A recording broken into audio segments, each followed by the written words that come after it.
که یو څوک لا قبول شوی نه وي، یعنې په کمپ کې وي، په جرمني کې ورته کومې اسانتیاوې شته چې د یوې ښې راتلونکي لپاره ورته دی متوجه اوسي؟ مثلا زده کړې د ټولو نه مهمې دي که نه، داسې نور کوم امکانات لري چې دوی معمولا خپل وخت ضایع کوي او باید ضایع نه کړي په دغه وخت کې او هغوی ته متوجه اوسي؟ یوه مسله خو دا په دې باندې موږ تاسو ټول پوهېږو چې اول څوک ولاړ شي بل هېواد ته بې وطنه شي او بیا داسې سخت حالات زموږ غوندې هېواد کې چې مثلا جګړو سره مخ شوی وي دلته راشي تراما چې ورته وي داسې جګړې نه وروسته هغه ذهني حالت یې ګډوډ وي او یا له بده مرغه موږ هره ورځ خبرېږو وطن نه چې هلته دا پېښه وشوه هغه دا ډېر زیات بد تاثیر لري. کله چې سړی وطن کې وي هومره ډېر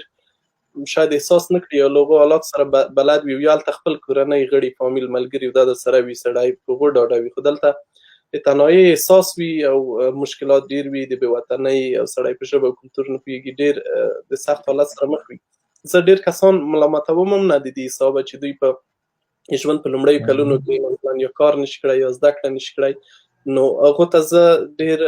د چټي وخت تېرولو نوم هم نه ورکوم، خو بیا هم ځینې امکانات فرصتونه شته. ښه والی بیا دغه دی چې دلته مثلا د زده کړو آنلاین زده کړو امکانات اوس خو بیخي زیات دي د کرونا له کبله، خو تاسو موږ ټول پوهېږو چې هر شی اوس اکثره شیان آنلاین دي. که څوک وغواړي مثلا چې دلته ښه آینده ولري، لومړی تر هر څه ورته د ژبو زده کړه ده چې په دې باندې تمرکز وکړي او له سیمه ییزو خلکو سره اړیکې جوړول دي، لیدل کتل تګ راتګ خبرې اترې دي او د دې ځای په کلتور تاریخ او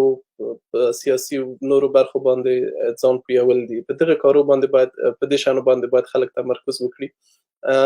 د دې ترڅنګ چې خلک مشکلات لري، یو ستر مشکل چې خلک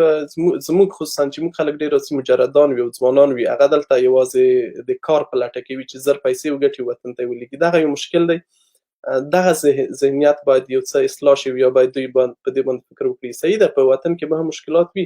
خو دوی د لنډ وخت لپاره په یو پیسو په ګټلو تمرکز کوي، خو آینده د ټول ژوند اساس چې دی چې پې جوړېږي هغې ته ډېره توجه نه کوي او دغه ورته یو مشکل کېدای شي. نو مهمه دا د اول چې دوی راځي هم ځینې کسان داسې وي چې په اوله انټرویو کې اوله چې مخ کېږي د چارواکو سره هغوی ته دا وي چې مثلا په وطن کې د موږ ژوند خراب وي، هلته اقتصادي مشکلات و زه اوس راغلم چې دلته کار وکړم یا دغه، یا مثلا که ورته وي چې مثلا په بل اروپایي هېواد کې ولې پاتې نه شوې، په بلغاریا یا هنګري کې دوی ورته وي چې هلته مثلا د کار امکانات نه وو، نو دغه هم یو مشکل دی. دوی باید دغه شي ته پام وکړي، یعنې ډېر په اقتصادي برخه تمرکز ونه کړي. صحیح ده دلته اقتصادي امکانات ډېر دي، خو که چېرته سړی په ټولنه کې ښه انټګریټ شي، ادغام شي، ښه ژبه زده کړي او یا مثلا زده کړې وکړي، بیا دغه پیسې چې دوی مثلا د 2-3 کالو په موده کې ګټلی شي، آینده کې بیا په یوه کال کې ګټلی شي. یعنې د کاروبار امکانات ورته زیاتېږي، د ښو دندو امکانات ورته زیاتېږي او هغه شاقه کارونه چې مثلا دوی کوي هغې نه بیا خلاصېږي آینده کې او بیا ښه آینده درلودلی شي.